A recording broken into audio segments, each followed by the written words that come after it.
You get in here.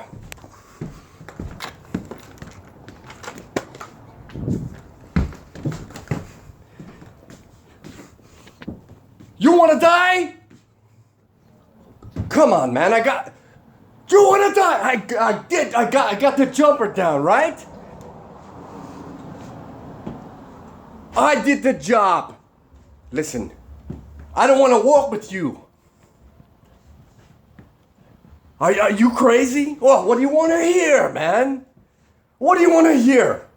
That sometimes I come into here and this is gonna, and then I want to bite the bullet?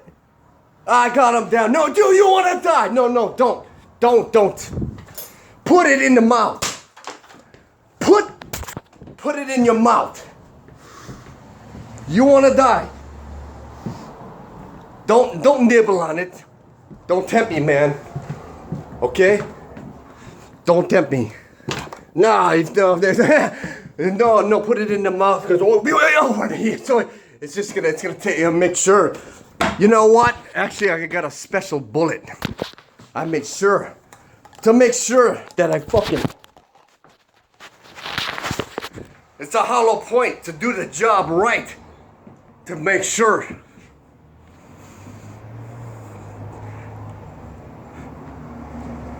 You aren't crazy. You are.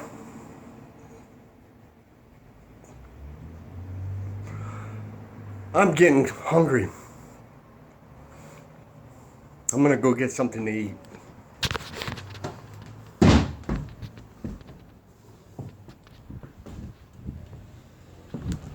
Gentlemen, the message is this. You get to that point where you want to jump.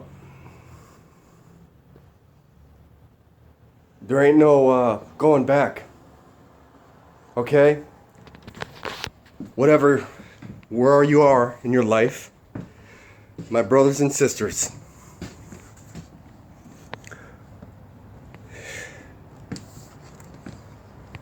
is that even Mel Gibson, who made that little characterization of his character in Lethal Weapon, who Shane Black wrote.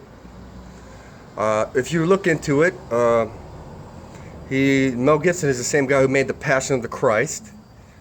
So if that interests you, you realize that if you want to get Diane Sawyer-ish, which his buddy Robert Downey Jr. said in an interview, this is kind of getting a little too Diane Sawyer-ish, because Robert Downey Jr. couldn't even get a job because he was blackballed, just like Mel, because he made a movie, he did something that was against the grain. So, I know because of his calling in this world, because he thought about making that movie for what he said the whole time he was high. He used to fucking throw darts. I remember that guy, the young guy, the good-looking guy. He's like, oh, that's 20 years. You know, if you watch the interview, you'll see it's like he's like, I remember I throw darts at that guy.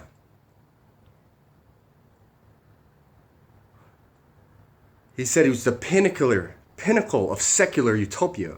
The same thing in my own life. And may God strike me down if I lie to you. Because Denise Matthews, formerly known as Vanity, told me the same thing in 2009 and later.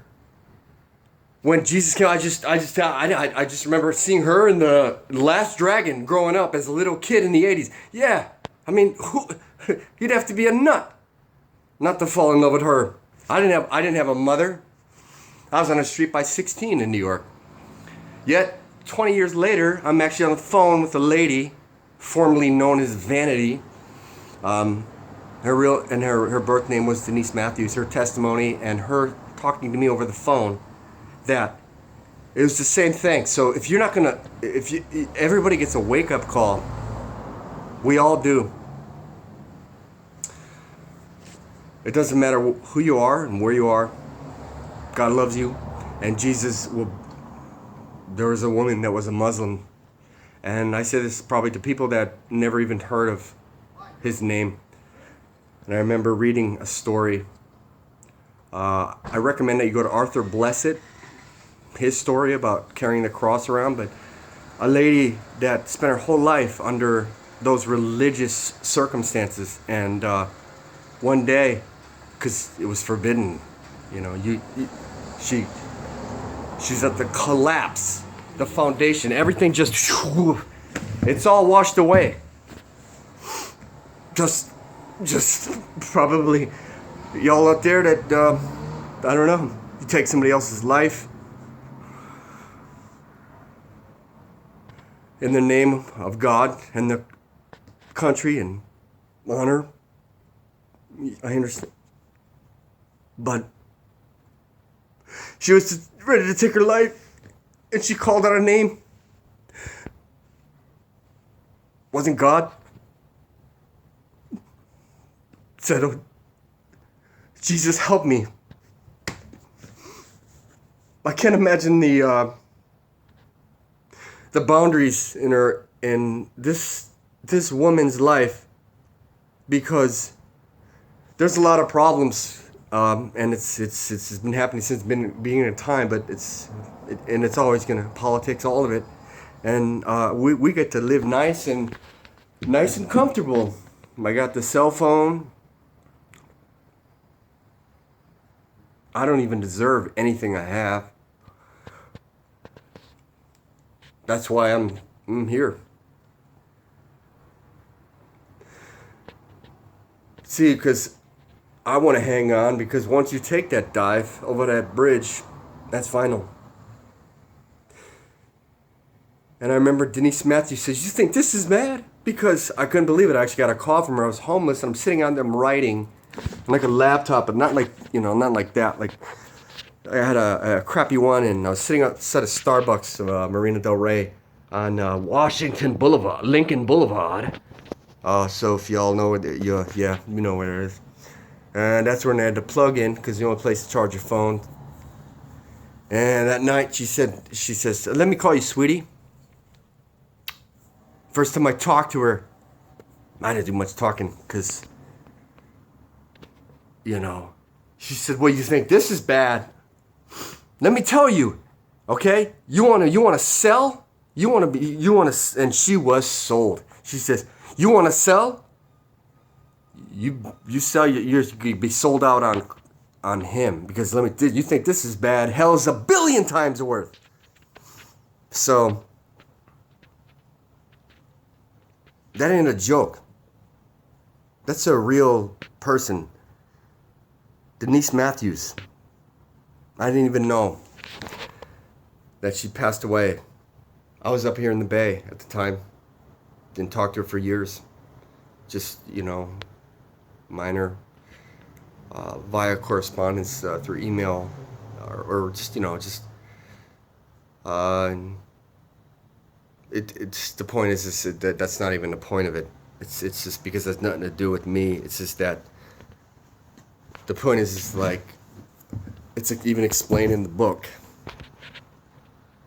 It's better that you don't know, because actually God is so forgiving, is if you don't know that everyone is given the opportunity, and we're given so many chances to change. And I'm speaking for myself, because, because everything that I have, every person that's in my life now, I worry, of course, for myself too. Maybe that's why I don't sleep all that much, because I'm not doing the work that I feel I should be doing, and it's not, whatever it is.